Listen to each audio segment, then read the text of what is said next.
to the positives of this, obviously, other than the looks, which to me are top notch. I haven't had a better looking setup, at least in the mechanicals. Okay, I also haven't had a better performing mechanical. Okay, everybody knows that or at least should know, that the telescope, the original mechanical telescope, Smoke Tech or whoever made it, is a really good hitting mechanical PV. And the Orion was a good hitting hybrid. There were some other ones that I had that are just escaping me. I've had a lot of subpar ones, and that's the reason why I can really identify with that, and I can give a lot of respect to the Caravella because of the fact that with something like this, even though it hits really well, that if I tilted my Genesis atomizer, pretty much any of them, too far, that I got a subpar pull, even in the sub 1 ohm categories. Okay, like with this one, for instance, it has a 6/10 of an ohm ribbon wire coil on it. Okay, I couldn't flood it and get a good pull off of it with the telescope. Okay, with the Caravella, I can flood and flood and flood until my heart is content, and the Caravella just delivers. And I have never gotten a pull, or taking a pull rather, with the Caravella and the did on top with the 6/10 of an ohm coil and said, damn, it's too wet. It just goes. It goes and it puffs clouds of vapor. So that is going to tell you that the conductivity on the Caravella is pretty much second to none. And I wish I had a Poliac so that I could compare the two. But I would be willing to bet that the Poliac is maybe just a little bit better, obviously cheaper. And like I said earlier, had they had it in stock, I probably would have dumped the Caravella. Okay, I probably would have just got the Poliac because the price had gone up so high. But anyways, so here it is. Let me just take a pull off of it and show you guys what it's like. Here is the M&KE, and as you can see there, that gap got bigger. So I hope that when I grind that pin down that I can remedy that situation. I don't get too much slop.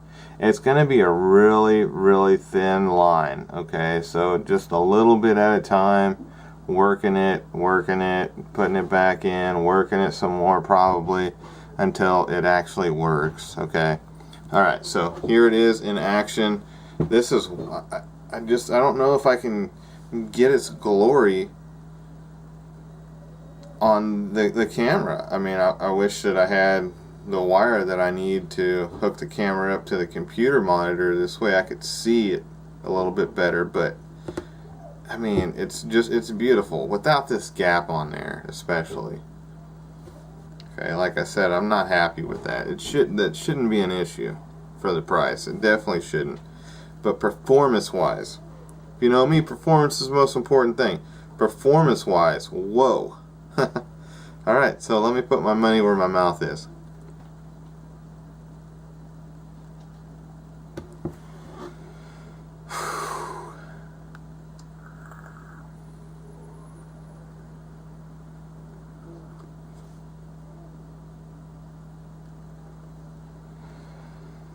You know, there's only so many times you can do that without getting a nicotine rush.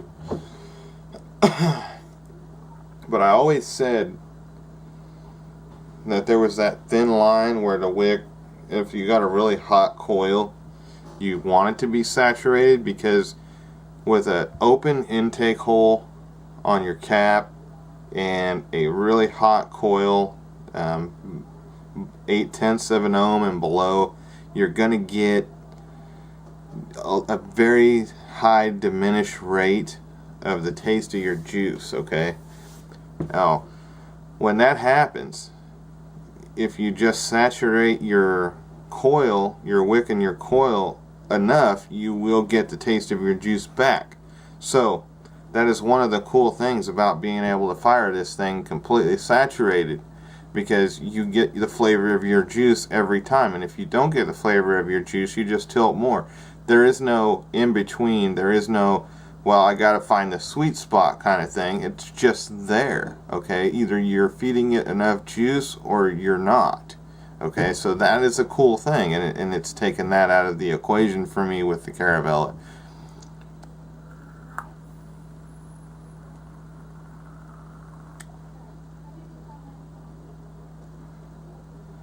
It tastes good every time.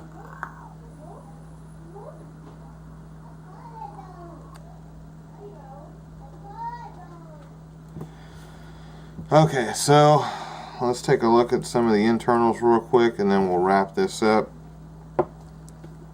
Okay, inside here is brass. When you activate the button, that little screw right there hits the negative section of the battery. There's 2 springs that it comes with. It comes with a weaker spring and a stronger spring. I've got the stronger spring in there because I can set it down and not have to worry about it firing without having to lock it every time.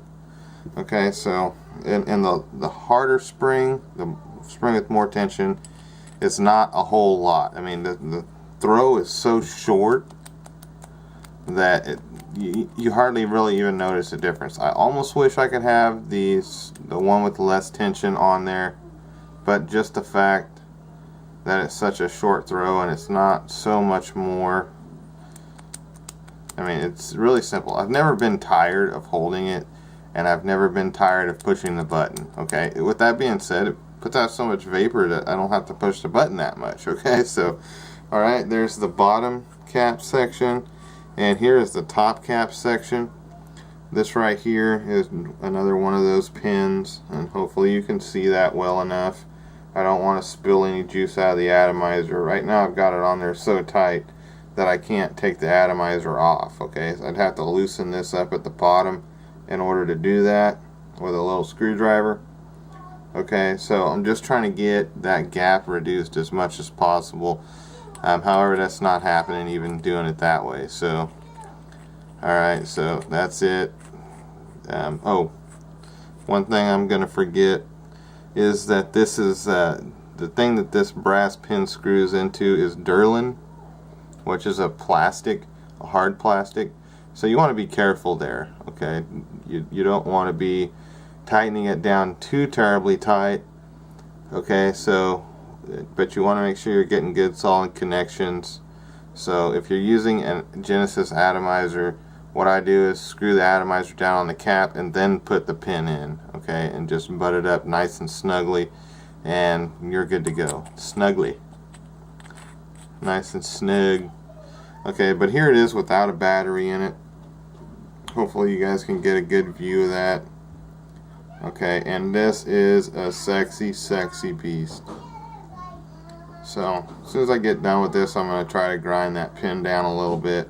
I'm kind of scared. I mean, I don't want to grind it down too much and then be right back where I was with a rattly battery. That was the worst. Okay, so there it is. What do I rate the Caravella? 1 out of 10. I gotta give the Caravella a 9. I would give the Caravella a 10 if it wasn't for the fact that the locking ring is backwards. Knocked off half a point for that. And also the fact that I'm gonna have to modify the pin to get everything lined up perfectly. It would be nice if I didn't have to do that, especially with all the money I spent. Okay, I've got a fully charged battery. Everybody should know they're a little bit heavier when they're fully charged. Okay, and I've got a full tank in the short did, and I've got the Caravella drip tip, which is stainless steel as well. So everything here is either brass or stainless, with the exception of that little bit of Durlin on the top. So let me just weigh this and I'll tell you guys how much it weighs. We're going pounds and ounces. Okay, so I got 7 ounces and 5/8. So 7 and 5/8 ounces, which is a little bit on the heavy side. But like I said, everything is full. So, alright, so that's going to do it. Solid 9 on the Caravella. Would I do it again if I could? Honestly, probably not. I would wait for the Polyak, but I mean, it is what it is, you know. I waited so long and I got it. So maybe next time I can afford to plop down over $200 or right at $200 for another PV, I'll probably go ahead with the Polyak. But in the meantime, I'm going to go ahead and get another atomizer too. So I think if I get a Polyak, that this is probably going to go on the Polyak, and I'm probably going to get the same color combinations, and then I might try to get like an AC9 or something like that. Alright, I've got probably a couple more reviews, so thank you for watching.